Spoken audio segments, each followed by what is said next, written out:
बरसात का मौसम अभी अभी खत्म हुआ था। पूरे जंगल में नई हरियाली फैल चुकी थी। ऊंचे ऊंचे पेड़ों पर चमकते पत्ते ऐसे लग रहे थे जैसे किसी ने उन पर हरी चादर बिछा दी हो। नदी का साफ पानी सूरज की रोशनी में चमक रहा था और ठंडी हवा पूरे जंगल को ताजगी से भर रही थी। उस जंगल का नाम था सुंदरवन। सुंदरवन में हर तरह के जानवर रहते थे। छोटे खरगोश, हिरण, गिलहरियां, हाथी, बंदर, तोते, मोर और दूर पहाड़ी की गुफाओं में रहने वाले शेर, चीते और भेड़िए भी वहीं रहते थे। जंगल के बीचों बीच एक बहुत पुराना बरगद का पेड़ था। उसी पेड़ पर रहता था एक बूढ़ा लेकिन बहुत बुद्धिमान उल्लू, जिसका नाम था आचार्य उलूक। आचार्य उलूक केवल रात में ही बाहर निकलता था, लेकिन पूरे जंगल के जानवर उसकी बहुत इज्जत करते थे, क्योंकि वह हर समस्या का हल जानता था। कोई जानवर झगड़ता, कोई डरता, कोई रास्ता भूल जाता, सब आचार्य उलूक के पास आते। लेकिन जंगल में कुछ शिकारी जानवर ऐसे भी थे जिन्हें अपनी ताकत पर बहुत घमंड था। उनमें सबसे ज्यादा घमंडी था शेर भीमराव। भीमराव अपनी ताकत के कारण पूरे जंगल में डर फैलाए रखता था। उसके साथ 2 चीते, कालू और तेजन, और एक चालाक भेड़िया खुरचन भी रहता था। एक दिन दोपहर में जंगल के तालाब के पास हिरणों का झुंड पानी पी रहा था। तभी अचानक भीमराव गरजता हुआ वहां पहुंचा। ये तालाब अब हमारा है। एक छोटा हिरण कांपते हुए बोला। लेकिन महाराज, ये तो पूरे जंगल का पानी है। भीमराव की आंखें लाल हो गईं। जब जंगल का राजा मैं हूँ, तो सब मेरा है। ये सुनकर सारे जानवर डर गए। पेड़ पर बैठा तोता मिट्ठू ये सब देख रहा था। वह तुरंत उड़कर बरगद के पेड़ के पास पहुंचा, जहां आचार्य उलूक आराम कर रहा था। मिट्ठू घबराकर बोला, आचार्य, जंगल में बड़ी मुसीबत आ गई है। शेर और उसके साथी सारे तालाबों पर कब्जा करना चाहते हैं। उल्लू ने अपनी बड़ी आंखें खोली। घमंड बढ़ता जा रहा है। अगर समय रहते इन्हें नहीं रोका गया तो पूरा जंगल संकट में पड़ जाएगा। उसी शाम जंगल में सभा बुलाई गई। आचार्य उलूक ने बाघों द्वारा जल क्षेत्र पर प्रभुत्व स्थापित करने के संबंध में बैठक बुलाई। हमें जाने की जरूरत है। तो फिर चलो। आचार्य उलूक ने बाघों द्वारा जल क्षेत्र पर प्रभुत्व स्थापित करने के संबंध में बैठक बुलाई। हमें जाने हैं। चलो। आचार्य उलूक ने बाघों द्वारा जल क्षेत्र पर प्रभुत्व स्थापित करने के संबंध में बैठक बुलाई। हमें जाने हैं। सभी जानवर इकट्ठा हुए। छोटे खरगोश से लेकर विशाल हाथी तक सब वहां मौजूद थे। हाथी गजराज बोला, अगर पानी पर कब्जा हो गया तो छोटे जानवर कैसे जिएंगे? गिलहरी चिंकी बोली, हम तो लड़ भी नहीं सकते। तभी दूर से शेर भीमराव अपने साथियों के साथ वहां पहुंचा। वो हंसते हुए बोला, तुम सब कमजोर जानवर हो। जंगल में वही जीता है जो ताकतवर होता है। भेड़िया खुरचन बोला, अब से जंगल के सारे फलदार पेड़ भी हमारे होंगे। ये सुनकर बंदर झपटू गुस्से से पेड़ से नीचे कूदा। जंगल सबका है, तुम लोग ऐसे कैसे कब्जा कर सकते हो? चीता तेजन गुर्राया। चुप रहो बंदर, नहीं तो अभी शिकार बना देंगे।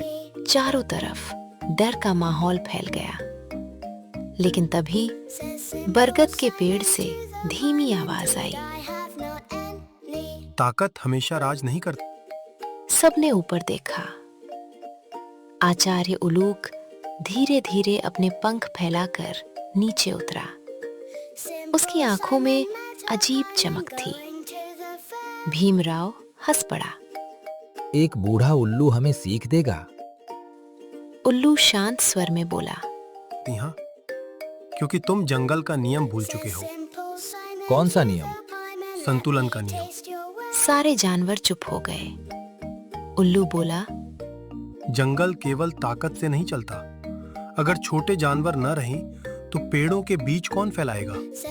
अगर पक्षी न रहें तो कीड़े बढ़ जाएंगे। अगर नदी गंदी हो जाए तो तुम भी पानी नहीं पी पाओगे। भेड़िया हंसा। हमें इन कमजोर जानवरों की जरूरत नहीं। उल्लू ने गंभीर होकर कहा, जिस दिन तुम ये समझोगे उस दिन बहुत देर हो चुकी होगी। भीमराव ने दहाड़ते हुए कहा, हमें किसी की सीख नहीं चाहिए। और वो अपने साथियों के साथ वहां से चला गया। उस रात जंगल में तेज आंधी आई। पेड़ जोर जोर से हिलने लगे, बिजली चमकने लगी। छोटे जानवर अपने बिलों में छिप गए। लेकिन अचानक नदी का पानी बढ़ने लगा। पहाड़ों से आया तेज बहाव पूरे जंगल में फैलने लगा। खरगोशों के बिलों में पानी घुस गया। गिलहरियों के छोटे बच्चे पेड़ों से गिरने लगे। चारों तरफ चीख पुकार मच गई। तभी बंदर झपटू चिल्लाया, सब लोग ऊंचे पेड़ों की तरफ भागो। हाथी गजराज ने अपनी सूंड से छोटे जानवरों को उठाकर सुरक्षित जगह पहुंचाना शुरू किया। मोर अपने पंखों में चूजों को छिपाकर दौड़ रहे थे।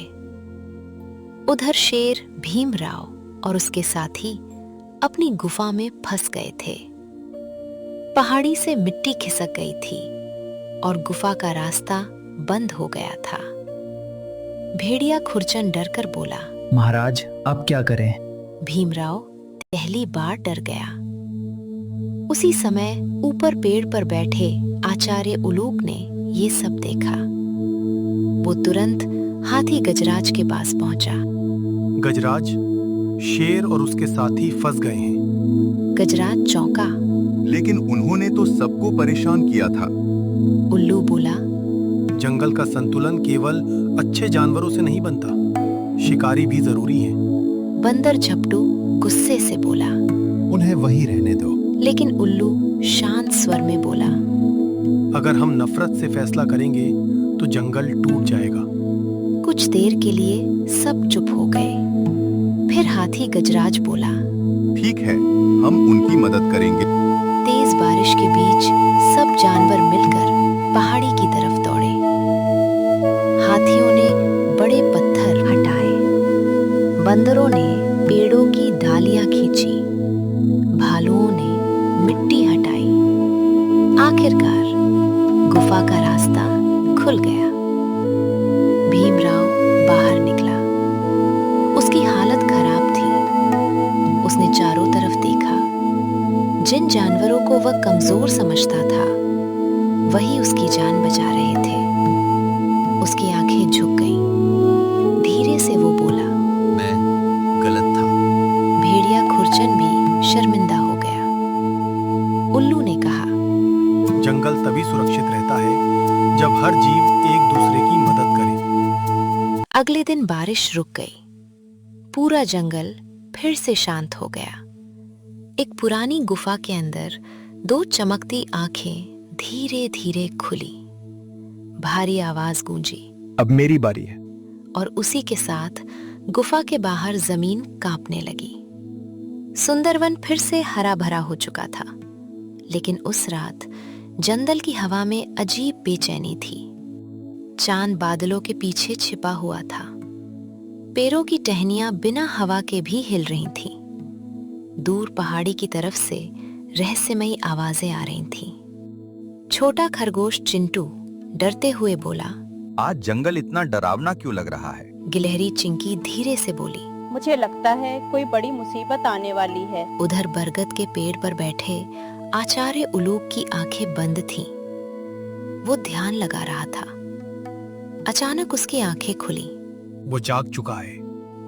मिट्ठू तोता घबरा कर बोला। कौन? उल्लू गंभीर स्वर में बोला, काला बाघ, कालदंत। ये नाम सुनते ही बूढ़े हाथी गजराज की सांस रुक गई। क्या वह अभी भी जिंदा है? छोटे जानवर कुछ समझ नहीं पाए। तभी गजराज धीरे धीरे बोला, सालों पहले कालदंत पूरे जंगल में आतंक था। वह सिर्फ भूख के लिए शिकार नहीं करता था, उसे दूसरों को डराने में मजा आता था। मिट्ठू कांपते हुए बोला। फिर उसका क्या हुआ? आचार्य उलूक बोला। पूरा जंगल उसके खिलाफ खड़ा हो गया था।